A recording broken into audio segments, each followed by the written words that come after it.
Alléluia, shalom, bonjour. Bolo, que Dieu, n'est-ce pas, vous bénisse dans cette nouvelle semaine. Nous sommes à notre émission Flash évangélique.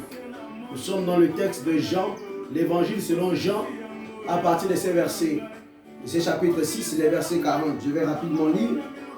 La volonté de mon Père, c'est que quiconque voit le Fils et croit en lui ait la vie éternelle.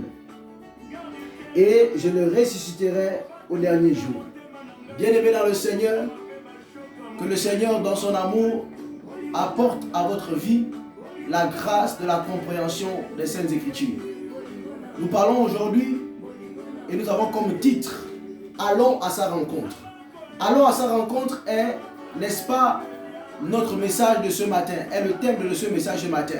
Bien-aimés dans le Seigneur, on peut voir le Christ parler ici dans cette lettre, cet évangile selon Jean. Il dit, quiconque la volonté du Père, de celui qu'il est venu nous présenter depuis qu'il est quitté dans toute sa gloire et qu'il est descendu, est que quiconque voit, croit et voit le Fils. Oh my God. Je me pose la question, or le livre, n'est-ce pas, de Jean le chapitre 6, le verset 16 déclare que Dieu a tant aimé le monde afin que quiconque croit en lui, qu'il a donné son Fils unique en sacrifice afin que quiconque croit en lui, croire en lui, ne périsse point mais ait la vie éternelle. Mais dans ce texte, Jésus parle, il dit la volonté du Père est que quiconque vous croit et voit, oh my God, un second élément est ajouté au fait de pouvoir avoir la personne de Jésus-Christ. Et il dit, celui-là aura la vie éternelle. Bien-aimé dans le Seigneur, tu as cru, n'est-ce pas, au sacrifice de Dieu par son Fils Jésus-Christ sur la croix. Cela ne suffit pas.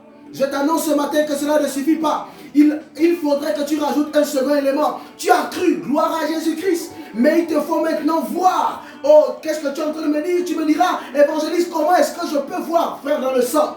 Ce que je suis en train de te dire ce matin, ce jour, c'est qu'en réalité, le fait de voir n'est pas le fait de croire. Tu peux avoir cru, mais tu peux ne pas avoir vu. Oh my God, et je peux voir ce disciple qui est ici, n'est-ce pas, Thomas, qui déclare que si je ne vois pas de mes yeux, si je ne vois pas qu'il est ressuscité, si je ne vois pas ce tombeau, si je ne le vois pas dans toute sa gloire, en réalité je ne croirais pas qu'il est, n'est-ce pas, ressuscité. En réalité, cette dimension qui est rajoutée à l'élément de voir la personne de Christ, en réalité, c'est cet élément dont nous sommes amenés à le connaître intimement avec lui. Être intimement avec la personne de Jésus-Christ. Frère dans le sang, voir le Christ te conférera, n'est-ce pas, la vie éternelle. Il dit ici quelque chose d'assez cohérent.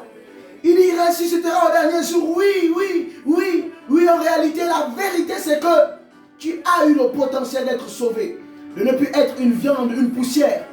Maintenant, il te faut gagner la terre. Et pour cela, il faudrait que tu rencontres la personne de Jésus-Christ, son Fils, qui est Jésus-Christ de Nazareth. Frère dans le sang, que le Seigneur te bénisse encore. Je t'invite, n'est-ce pas, à pouvoir matérialiser réellement cette compétence, cette analyse, cette réaction que tu dois avoir. Oui, j'ai eu le baptême, mais je dois aller maintenant à sa rencontre. C'est quoi sa rencontre? C'est quoi sa rencontre? C'est la parole de Dieu, c'est fouiller, c'est chercher nuit et jour sa parole. C'est comprendre ce qu'il dit selon sa parole. Oh my God. Un pasteur pourra te l'enseigner, mais un pasteur ne pourra pas te le montrer. Parce qu'il faudrait que tu le vois et tel les disciples l'ont vu. Tel, n'est-ce pas, Jean l'a vu. Tel, n'est-ce pas, les apôtres ont marché, ont vu, Thomas l'a vu, pas parce qu'il luttait, mais parce qu'il fallait qu'il voie réellement et que la foi qui était en lui puisse s'éveiller, puisse s'égayer. Sois béni dans le Seigneur. Que le Seigneur dans son amour, frère dans le sang, te bénisse cette nouvelle semaine. Va à sa rencontre au nom de Jésus-Christ.